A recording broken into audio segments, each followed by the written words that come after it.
کہ وہاں فرمایا گیا تھا کہ تین جو سب سے بڑے بڑے گناہ ہیں، والذین لا يدعون مع اللہ الہا آخر، وہ لوگ کہ جو اللہ کے ساتھ کسی اور الہ کو پکارتے نہیں، کسی اور سے دعا نہیں کرتے، ولا يقتلون النفس التي حرم اللہ الا بالحق، نہ ہی انسانی جان کو قتل کرتے ہیں جسے کہ اللہ نے محترم قرار دیا ہے مگر حق کے، یعنی کوئی قانون کی دفعہ ان کے اوپر لاگو ہو جائے تو بات دوسری ہے۔ قتل عمد کے قصاص میں قتل ہوگا، یا یہ کہ زنا اگر شادی شدہ مرد یا عورت کرتے ہیں تو ان کی سزا جو ہے وہ رجم ہے، جو قتل کی ایک بہت ہی شدید شکل ہے، یا مرتد کی سزا قتل ہے، اور یا پھر یہ ہے کہ کافر کو قتل کیا جا سکتا ہے جو حربی نہیں، جس کے ساتھ جو جنگ ہے وہ ڈکلیئرڈ۔ ان چار صورتوں کے علاوہ کسی انسان کو کسی حالت میں کسی جذبے کے تحت قتل کرنا جائز نہیں ہے، حرام، حرام مطلق۔ یہ ہمارے ہاں جو وہ عزت کے نام پر آنر کلنگز جو ہو رہی ہوتی ہیں، یہ سب کے سب جو ہے جرم ہے اسلام کی نگاہ میں،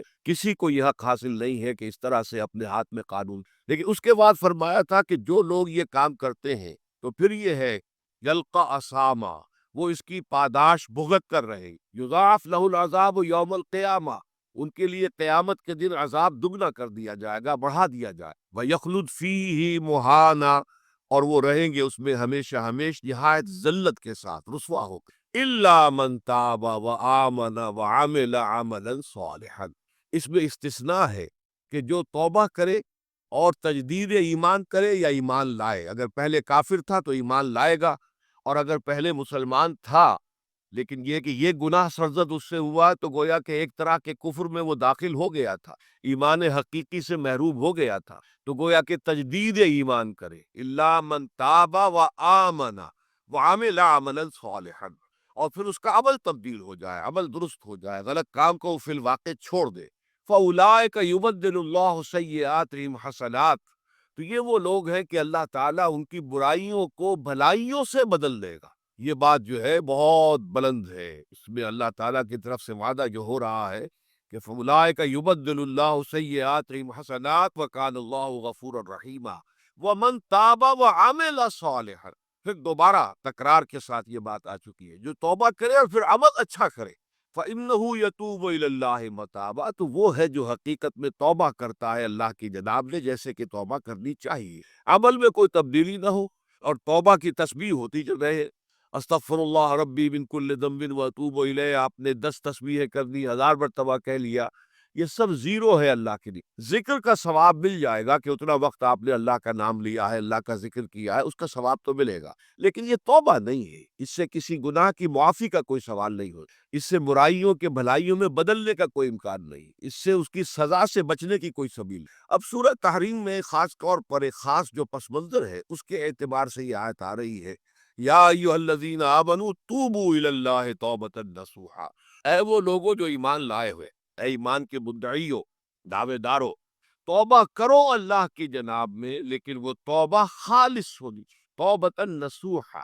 اس سورہ مبارکہ کے پس منظر کو نوٹ کیجئے تو اس میں ایک خطائے اجتہادی کہہ لیجئے حضور سے ہو گئی تھی صلی اللہ علیہ وسلم، اگرچہ وہ خطا جانب خیر میں تھی، اچھے کام کے لیے تھی، برے کام کے لیے نہیں تھی، کہ آپ نے اپنی ازواج مطہرات کی دل جوئی کے لیے ایک شے جو اللہ کی طرف سے آپ کے لیے حلال تھی اس کو استعمال نہ کرنے کی قسم کھا، تو اس پر حضور کو روکا گیا، یا ایھا النبی لم تحرم ما احل اللہ لک تبتغی مرضات ازواجک، اے نبی کیوں آپ اپنے اوپر حرام ٹھہراتے ہیں وہ شے جو اللہ نے آپ کے لیے حلال قرار دی ہے، کیا آپ اپنی بیویوں کی رضا جوئی کے لیے ایسا کر رہے ہیں؟ واللہ غفور رحیم، اللہ غفور ہے، رحیم ہے، اللہ نے آپ کی خطا سے درگزر کیا ہے، لیکن قد فرض اللہ لکم تحلۃ ایمانکم، اللہ تعالیٰ نے راستہ تمہارے لیے کھول دیا ہوا ہے کہ ایسی قسموں کو کھولا جا سکا ہے، جس کے لیے کہ سورہ مائدہ کے اندر کفارہ دے دیا ہے، تو گویا کہ حضور کو یہاں حکم دیا جا رہا ہے کہ آپ اپنی اس قسم کا کفارہ دیجئے، قسم کا، اور یہ جو قسم ہے اس کو کھول۔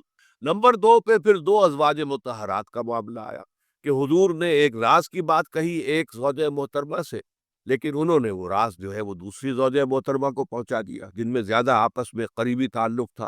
تو گویا کہ یہ بھی ایک طرح سے خیانت ہو گئی، اس لیے کہ راز جو ہے وہ تو ایک امانت ہوتا ہے، اور خاص طور پر عائلی زندگی میں میاں بیوی کے درمیان کے جو معاملات ہوتے ہیں وہ تو بہت ہی رازداری پر مبنی ہوتے ہیں، اس لیے ان میں سے کوئی چیز جو ہے جس کو خاص طور پر کہا گیا ہو کہ یہ ایک راز کی بات ہے، یہ تم سے کہہ رہا ہوں، کسی اور سے کہنا نہیں ہے، تو اس میں جو غلطی ہوئی ہے وہ بھی ایک بڑی غلطی تھی حضرت عائشہ صدیقہ رضی اللہ تعالی عنہا ان کی۔ تو ان دونوں کے پس منظر میں پھر تیسری بات آئی کہ اہل ایمان اگر تم غافل ہو اپنے اہل و عیال کی طرف سے اس اعتبار سے کہ ان کا کردار کیسا بن رہا ہے، وہ اللہ کے بندے ہیں یا کوئی غلطیاں کر رہے ہیں، خطا کر رہے ہیں، تو دیکھو یہ تم ان کے ساتھ جو ہے وہ محبت نہیں کر رہے، عداوت کر رہے ہو، اس لیے کہ تمہاری اس نرمی، تمہاری اس شفقت اور ان محبت کے اندر اس درجے بڑھ جانا کہ اس میں اللہ تعالیٰ کے جو حرام کردہ امور ہیں ان میں بھی تم ملوث ہو جاؤ، تو یہ گویا کہ در حقیقت تم اپنے آپ سے بھی دشمنی کر رہے ہو اور ان سے بھی دشمنی کر رہے ہو۔ اپنے آپ سے دشمنی کر رہے ہو کہ تمہاری عاقبت خراب ہوگی، ان سے دشمنی کر رہے ہو کہ ان کی اگر تربیت غلط ہو جائے گی تو گویا کہ وہ جہنم کا نوالا بنیں گے۔ اب اس تین چیزوں کے پس منظر میں فرمایا جا رہا ہے یا ایھا الذین آمنوا توبوا الی اللہ توبۃ نصوحا، ایمان والو، اے ایمان کے دعوے دارو، اللہ کے جناب میں توبہ کرو، لیکن توبہ خالص نصوحا۔ پہلی بات تو یہ جانیے، یہ میں نے بھی یقیناً پہلے بھی عرض کیا ہوگا لیکن دہرانے میں کوئی حرج نہیں ہے، عربی زبان میں یہ دو الفاظ بہت قریب ہیں، آبا یعوب اوبن، تابا یتوب توبن یا توبتن۔ آبا یعوب اوبن بھی ہوتا ہے واپس لوٹنا، لیکن یہ ہے کسی یعنی مادی چیز کی طرف سے واپس لوٹنا۔ ایک ہے تابا یتوب توبن یا توبتن، وہ کسی فعل سے، مانوی چیز سے الٹ آنا، لوٹ آنا۔ چنانچہ ایک بڑی پیاری جو دعا حضور صلی اللہ علیہ وسلم مانگا کرتے تھے، آپ کی مسنون دعاؤں میں سے ہے، جب آپ سفر پر گئے واپس گھر آئے تو گھر میں داخل ہوتے ہوئے آئبونا تائبونا لربنا حامد، ہم پلٹ کر آ گئے ہیں سفر سے، وطن میں پہنچ گئے ہیں، گھر میں داخل ہو رہے ہیں اور ہم اس حال میں بھی اپنے رب کی جناب میں توبہ بھی کر رہے ہیں، رجوع کر رہے ہیں اللہ کی جناب میں اور اپنے رب کی حمد کرتے ہوئے داخل ہیں۔ آئبونا تائبونا لربنا حامد، اسی طرح آپ بازار جائیں اس کے بعد اپنے گھر میں داخل ہو تو یہ دعا پڑھیں، تو یہ گویا یہ بہت ہی ایک یوں سمجھیے مبارک، بہت سی اس کے اندر برکات ہوں گی۔ تو اس میں بھی لفظ آبا یعوب و اوبل، تابا یتوب و توبت، یہ دونوں کے بہت قریب آ گئے، آئبونا تائبونا لربنا حامد، توبو الی اللہ۔ اب الہ کو نوٹ کیجئے، یہ توبہ کا لفظ بھی بہت سے ایسے الفاظ میں سے عربی زبان کے، جیسا کہ اس سے پہلے ہم دیکھ چکے ہیں کہ ایک لفظ ہے رغبہ، رغبہ رغبت، رغبت جسے اردو میں ہم بولتے ہیں، رغبہ الہ ہوگا تو کسی شے کی طرف رجحان ہونا، اس کی طلب پیدا ہو جانا، اس کی خواہش پیدا ہو جانا، اور رغبہ عن ہوگا تو کسی چیز سے متنفر ہو جانا، دور ہٹ جانا، دور چلے جانا۔ ورب ایک ہی ہے، پریپوزیشن کی چینج سے بالکل برعکس نتیجہ نکلا ہے۔ ومن رغب عن سنتی فلیس منی، جسے میری سنت پسند نہیں ہے، جو اس سے ہٹتا ہے، پیچھے ہٹتا ہے، اس کو ترک کرتا ہے، اس کا مجھ سے کوئی۔ اسی طرح مالا یمیل و بیلل، مالا الہ کسی شے کی طرف مائل ہو، مالا عن اس شے سے ہٹ جانا، پیچھے ہٹ جانا، نفرت ہو جانا۔ اسی میں وہ لفظ تھا سا فقط سقط قلوبکما،